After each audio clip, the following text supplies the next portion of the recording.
100 দিনে কাজের টাকা সুপ্রিম কোর্ট বলে দিল কেন্দ্রকে দিতে হবে। এই প্রসঙ্গে কল্যাণ ব্যানার্জি কি বলছেন দেখুন।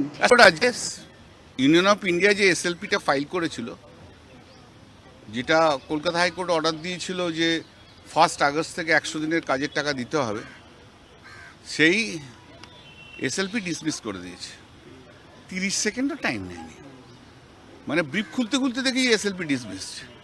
সলিসিটর জেনারেল একটু চেষ্টা করছিল, কিন্তু কোন জজ কোনো কথাই শোনেনি। তাহলে উনি শর্টেস্ট হোক যা বলুন, সব ডিসমিস। হাইকোর্টের জাজমেন্টটা কারেক্ট, ছোট্ট জাজমেন্ট, ভালো জাজমেন্ট। ছোট্ট কথায় অনেক কথা বলা যায়, তা ছোট্ট কথায় কলকাতা হাইকোর্ট যা বলেছিল দুর্দান্ত বলেছিল। অতএব ডিসমিসড ফার্স্ট। হ্যাঁ, তো এরপর যেটা আছে প্রি 1 আগস্ট, ওগুলো নিয়ে আমাদের অ্যাপ্লিকেশন ফাইল করা আছে। এরপর সেটা হিয়ারিং হবে, আমরা চেষ্টা করব কলকাতা হাইকোর্টে হিয়ারিং করানো। তাহলে ডিউজ যেগুলো আছে সেগুলো হবে। এবার আবাস যোজনা হেন যেগুলো আছে সেগুলো ফাইল করা হবে। এই যে কেন্দ্রীয় সরকার এবং বিজেপির নেতারা যা অসাংবিধানিক কাজ করেছে বাংলার মানুষের স্বার্থের বিরুদ্ধে, যে আজ তা প্রমাণিত।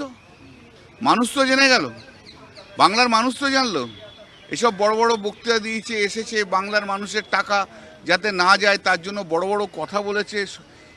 পুরো কেন্দ্রীয় সরকারটাকে লাগিয়েছে, সেটাকে একদম দুর্মুষ করে দিল। আজকে একদম ধূলিসাৎ হয়ে গেল, ধূলিসাৎ হয়ে গেল।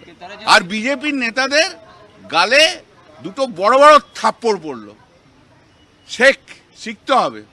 আমাকে গালাগাল দাও, কোনো অসুবিধা নেই, তো আমি তো করে যাবো কাজ। আমাকে বিজেপি যা গালাগাল দেবে তত কিন্তু আমি সুনীল গাভাস্করের মতো ব্যাট করবো, কিন্তু একদম দেখে নেবো একদম। হ্যাঁ, কিছুই প্রমাণ, আরে অভিযোগ করলে হয় না, প্রমাণ করতে হয়। সব কেসেই তো অভিযোগ আছে বলেছে, প্রমাণটা কোথায়? প্রুভ করতে পারেনি। এই যে এত ইডি সিবিআই হলো, কি হয়েছে? লাভটা কি হয়েছে? কোথাও প্রমাণ হয়েছে? শুধু মানুষকে মানে ভিক্টিমাইজ করা। আরে ভাই, মানুষের পেটে লাথি মারছো। এরা পশ্চিমবাংলার মানুষের পেটে লাথি মারে, এই বিজেপির যত নেতা আছে। নেতা নয় এগুলো, যদিও তবু নেতা।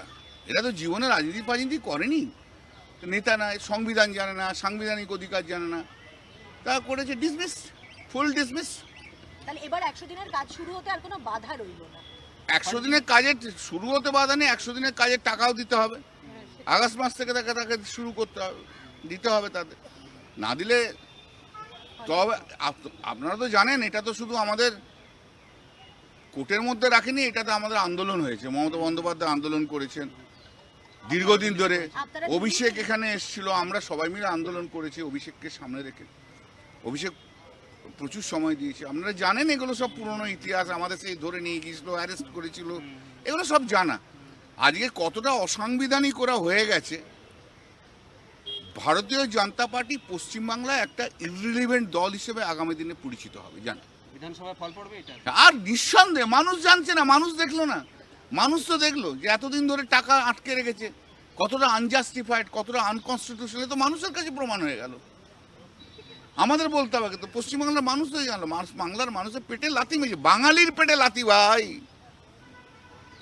2 গুজরাটির কথায় আর মেজো খোকার জন্য এবং অন্যান্য সবাইকার জন্য মানুষ কি বোঝে না? মানুষ বোঝে, উত্তর দেবে। গালাগাল দিকে আমাকে, তাতে কোনো অসুবিধা নেই, একটার পর একটা দিয়ে যাবো। ঘুমোতে দেবো না আগামী বিধানসভা নির্বাচন পর্যন্ত। যত অন্যায় করেছে সব অন্যায়ের এবারে দেখো না কি হয়, এক এক করে। ঘুমোতে দেবো না, ছুটবে। আমাদের ভিডিও ভালো লাগলে লাইক ও শেয়ার করুন, কমেন্ট সেকশনে গিয়ে জানান আপনাদের মতামত। আরও ভিডিও পেতে চ্যানেলকে সাবস্ক্রাইব করুন। প্রতি মুহূর্তে খবরের আপডেট পেতে প্রেস করুন বেল আইকন।